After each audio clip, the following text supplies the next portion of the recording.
Buenos días, chicos. En clases pasadas habíamos visto cómo el afecto por un territorio genera y deviene en una cantidad de problemas. Hay una actividad sana de afecto hacia un territorio que es el patriotismo. Luego se evoluciona el nacionalismo, que ya es muy problemático. Ya luego viene el chauvinismo, que eso ya es enfermedad mental. Y viene algo que ya es definitivamente tostado. Ese algo es el jingoísmo. No es muy conocido con ese nombre, pero vienen presentaciones de xenofobia, vienen presentaciones de nazismo, vienen presentaciones de colonialismo o imperialismo, pero la figura filosófica o por lo menos la figura de pensamiento que trasciende es la misma, ¿sí? Es la discriminación. Ya en el chauvinismo veíamos una exaltación y que mi patria es lo mejor, y el mejor himno, y la mejor comida, y las mejores mujeres, y los mejores animales, y las mejores mascotas. Ya con el jingoísmo es la violencia, es el lado oscuro de la existencia. La violencia la que va a determinar quién es mejor. Entonces, en el jingoísmo vamos a encontrar una necesidad de ejercer la violencia por demostrar quién es mejor y no solo eso, sino por como se está convencido de que su patria es lo mejor, necesita arrasar con las otras patrias. Es decir, no las reconoce, no les da la validez de existencia. Entonces, normalmente eso lo han practicado todos los países en mayor o menor medida, pero los que más garras se han dado son los europeos. No es discriminación, simplemente la historia está y los hechos están. Entonces, eh, es fácil encontrar dentro de la historiografía caricaturas hechas por los mismos europeos que son conscientes. No todos los europeos son así. Muchos son conscientes de los daños que han hecho a la humanidad. Entonces, se encuentran caricaturas de europeos repartiéndose el mundo, cosa que han hecho. Es decir, en el caso africano, en el caso chino, en el caso de Medio Oriente, se van a repartir las tierras así con un cuaderno y yo quiero un lago, yo quiero un río y se reparten entre países otro país. Y cuando llegan esos países a ese país, llegan despreciando, llegan mirando mal, llegan discriminando, llegan sintiendo que ellos que vienen de otro país extranjero son los mejores. Eh, el primer caso que encontramos así, uno de los primeros casos que encontramos dentro de la presentación de diapositivas que le envié, es el caso de China. China la despedazan, China empieza el siglo XX muy mal, empieza el siglo XX despedazada, invadida. Los ingleses van a tomar partido para invadir China y en ese tomar partido de invadir China, los ingleses mismos van a llegar a poner letreros en los bares que van a decir prohibida la entrada a los perros y a los chinos en China, para que vean el desprecio con el que llegan los ingleses a China. Entonces, eso es jingoísmo, ¿sí? Eso es ya, eso es violento, o sea, eso es agresivo. Además de que cuando llegan a China, llegan destruyendo, llegan invadiendo, llegan tomándose lo suyo, llegan amenazando, llegan tratando por debajo como si fueran animales o un poquito más que animales. Entonces, más creo que a los animales los tratan mejor. Entonces, los ingleses en China van a hacer porquerías. Los japoneses también van a invadir China, pero los japoneses sí van a ser peores, porque los japoneses van a generar toda una línea de torturas y de violaciones sistemáticas, una práctica condenable por los siglos de los siglos, porque es que van a considerar a los chinos que no se pueden defender porque están totalmente invadidos, destruidos, y los van a tomar como si fueran muebles. Yo puedo destruirlos, yo puedo cortarlos, mutilarlos, porque eso ya no es un ser humano, eso es una cosa. Entonces, en el caso de China, China ha sufrido jingoísmo de Japón. Hoy por hoy Japón no ha pedido perdón por lo que hizo. Inglaterra también practicó su jingoísmo, ya en menor grado, pero jingoísmo de todas formas. ¿Listo? Que usted le pegue un varillazo en el ojo o le peguen un varillazo en el pecho, eso sigue siendo un varillazo. Es más grave este, pero sigue siendo un varillazo, sigue siendo violencia. Entonces, pongo ese ejemplo un poco descontextualizado para poner de relevancia que hinduismo es hinduismo, aunque el de los japoneses fue mucho más brusco. Ellos hicieron experimentos científicos con prisioneros chinos. O sea, y experimentos horribles, inenarrables, inefables, repudiables.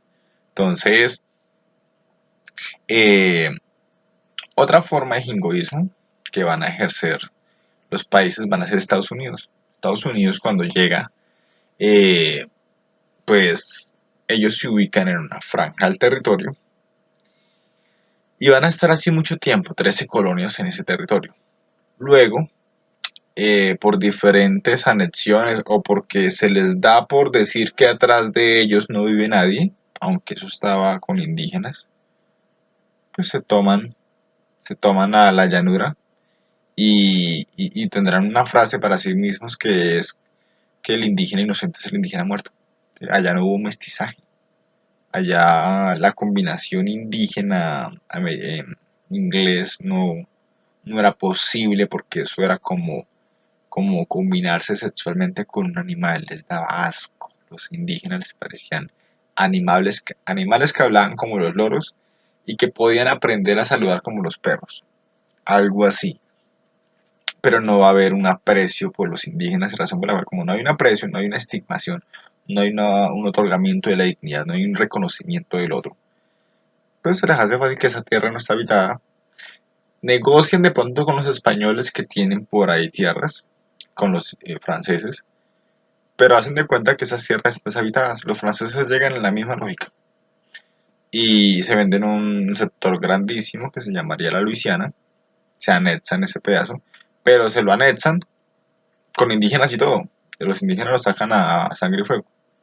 Luego le roban a México el 67.7% de su territorio, que estaba poco habitado por mexicanos, pero eso era, digamos que los mexicanos que vivían, y si era parte de México, no era tan agresivo con los indígenas, o por lo menos en ese momento no. No sabemos qué futuro hubiera tenido. Pero los ingleses iban a, los estadounidenses van a llegar con toda, arrasan a los indígenas y en las películas los muestran de malos, como que los indígenas son mejor dicho, los terribles, los pistoleros, los bandoleros, los que asaltan caminos, cuando esa gente se estaba defendiendo, como el lugar de una invasión que ellos no llamaron ni pidieron ni nada, ni un remedio. Entonces, esa va a ser otra forma de jingoísmo. Eh, Otra forma de jingoísmo que vamos a encontrar esa imposición a la sangre y fuego de mi territorio por encima del de otro, sin importar que viva gente y sin importar que lleven muchos años viviendo ahí, va a ser el caso de Israel-Palestina.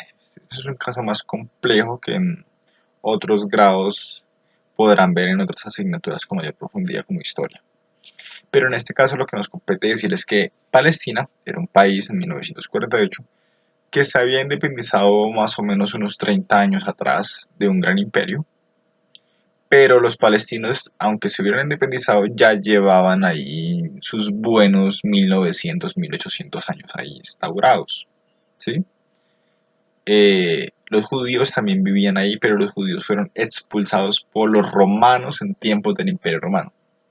Los palestinos no sacaron a los judíos, razón por la cual cuando mucho tiempo después de la Segunda Guerra Mundial, imagínense, en 1945 los judíos comienzan a gestionar dolorosamente porque el precio humano que les pasó a ellos fue muy doloroso. Casi que ningún pueblo ha podido pagar eso, ese precio con ese sufrimiento. Y los sacan de Europa cuando los liberan de la Segunda Guerra Mundial, los liberan de los campos de concentración y ellos logran obtener un territorio, pero ese territorio ya está ocupado. Allá vive gente hace más de 2000 años y es Palestina. Bíblicamente ellos tienen referencia de ahí, pero eso es difícil de negociar porque eso es como si los actuales indígenas vinieran a reclamar todo Bogotá que porque ellos son descendientes de las personas de hace 500 años.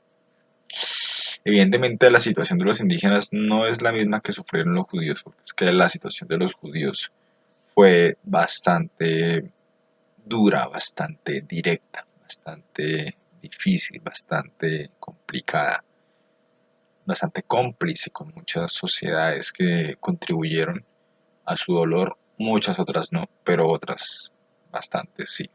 Entonces está esa paradoja de que los judíos actuales que viven en Israel se han ido consumiendo territorios de la antigua Palestina. Ellos tienen sus argumentos de que ellos no están ejerciendo ningún robo, pero los palestinos sí sienten porque es que los judíos no estaban ahí. Había población judía, pero no eran la mayoría y eso no era un país. Una cosa es que usted tenga eh, viviendo en su barrio 3 personas de La Guajira y otra cosa es que después en su barrio se llene de guajiros y se declaren que todas las casas del barrio, por lo menos el 70% de las casas del barrio son de ellos. Eso es distinto. Entonces, la situación del conflicto árabe-israelí es compleja, eso no se puede solucionar en una clase. Yo puedo dar opiniones que muy probablemente están erradas, pero la situación es esa. Había un país, Palestina, y de un momento a otro, en 1948, crean dentro de ese país otro país con una cultura distinta, que son los judíos, que venían de pagar un precio dolorosísimo de la Segunda Guerra Mundial porque necesitaban tierra, necesitaban volver a su lugar de origen, que era Israel. Pero es que los palestinos no lo sacaron de ahí, fueron los romanos. Entonces eso tiene bastantes variables difíciles de analizar a la luz de los actuales conflictos. Eh, Les contaba que se habían repartido territorios en el pasado los europeos. Uno de esos territorios fue todo el continente de África. Se lo reparten. Allá había viviendo gente, allá habían tribus, unas que se amaban, otras que se odiaban, otras que no se podían ni ver, otras, pero cada una por su lado. Y llegan los europeos y se cogen así un mapa y se trazan y se dividen el territorio africano como si fuera de ellos, como que se encuentra un mapa y comienza a dividirse tierras que no son de él y la gente en África ni por enterada, cuando menos se dan cuenta es que llegan los europeos por ellos llenos de armas. Uno de los casos más difíciles, no el único, uno de los casos más difíciles de esa situación de reparto africano va a ser el Congo belga, porque los belgas de Bélgica se van a tomar ese país, pero no tanto los belgas, sino los soldados en servicio del rey. El rey Leopoldo se va a tener un país para él solo. Entonces, el rey va a poseer un país que es Congo, 2 millones de kilómetros cuadrados, mal contados, porque Colombia tiene 1.100.000. Entonces es un país enorme, lleno de riquezas, y por el afán de extraer, que en ese momento era una riqueza importante, el caucho, por afán de extraer el caucho, va a causar una cantidad de dolor a los africanos, a los congoleños, ignominioso. Los endeudaban de la nada, llegaban los belgas y amenazaban así a la tribu. Entonces mataban al jefe o le mutilaban el brazo, mataban un bebé y con la amenaza de no volverlo a hacer, tenían que todos los personajes de la tribu pues contribuir a hacer caso. ¿Cuál era hacer caso? Ir con un baldecito y un cuchillito chiquito, no muy largo para que no se fueran a pasar de asesinos con los malos, y coger arbolitos de caucho, chuzarlo y que de ahí saliera una savia, una babita. Y esa babita la ponían con el balde a pararlo y llenaban el baldecito. Y con eso tenían que pagar una deuda que ellos no habían adquirido y no habían pedido. Entonces les cobraban el balde, cuando ellos ni siquiera habían pedido el balde. Les cobraban el cuchillo. Y si no llenaban la cuota que les pedían, les cortaban la mano. Sin asco. Entonces, eso va a durar bastante tiempo. Y lo que los belgas hicieron en el Congo fue jingoísmo. A considerar que esa gente son simios, son gente que no merece ninguna consideración. Y no les daba pena, no les daba coraje, no les daba por nada hacerlo. Listo, eso sucedió y lo hicieron los europeos. Entonces, vamos viendo varios ejemplos de cómo se va imponiendo una nación sobre otra. ¿Listo? El nazismo fue otra corriente de pensamiento definitivamente perversa. El nazismo no consideraba que debería existir otra raza distinta y se ensañó especialmente con la población judía. ¿Sí? Se va a ensañar con ellos, no solo ellos van a sufrir el holocausto, también los gitanos, también los pueblos eslavos, los comunistas, incluso los mismos alemanes que no cumplieran con las categorías de ser ario. Entonces, los nazis van a invadir pueblos, van a bombardear casas. Antiguamente en la Primera Guerra Mundial se enfrentaban entre ejércitos. Sí, para que usted le cascaran de civiles porque usted se fue a mirar allá o se fue a vender perros calientes o algo. Pero, pero los bombardeos no eran en las ciudades, la población civil no estaba comprometida. Aquí sí, aquí se va a poner de moda, aunque ya habían habido un par de experimentos en Guernica y otro en Japón, en China. Entonces, pero aquí ya se va a volver oficial. ¿Listo? Aquí ya se va a volver táctica de guerra, bombardear ciudades con gente y cuanto más grave sea el daño mejor. Hay una guardería, láncele 100 bombas. Hay un ancianato, otras 20 bombas. ¿Sí? Va a ser muy fuerte. La idea es destruir al enemigo, pero de cero. O sea, no solo matarlo, sino destruirle todo. Los libros, los cuadros, la música no estaba en la nube porque la nube no existía el internet, por lo tanto la música estaba guardada en los poquitos aparatos que había, que eran unos discos. Se quema el disco y aquí va la canción en la mente de la gente y en el disco, o en la partitura, la canción escrita. Pero entonces van a ser varias formas de quemar libros, quemar el arte, destruir todo lo que Hitler, amando de los nazis, considera que no debe ser, que es básicamente todo lo que no sea nazi. Entonces, a los judíos digamos que les va a dar bastante daño, les va a otorgar lo peor que se le puede otorgar a un ser humano y es exterminarlo, borrarlo de la faz. Quería eso, no existían, los mandaba a pedir de otros países incluso para poderlos eliminar.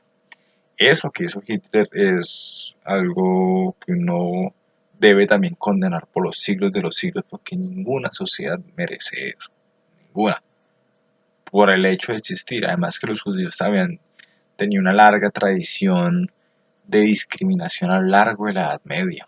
Entonces es donde uno se pone a pensar la necesidad que ellos tenían de poseer tierra firme, sí, de poder tener un territorio, un país, porque si lo que le habían hecho, lo que le habían hecho era porque no tenía ningún país. Entonces, los nazis van a enseñarse con mucha población judía y eslava y gitana y comunistas y homosexuales y gente que tuviera alguna discapacidad también. Entonces, va a ser gente difícil en el sentido jingoísta porque es que esos ya llevan el jingoísmo al extremo. Ya es el exterminio del otro, ¿vale?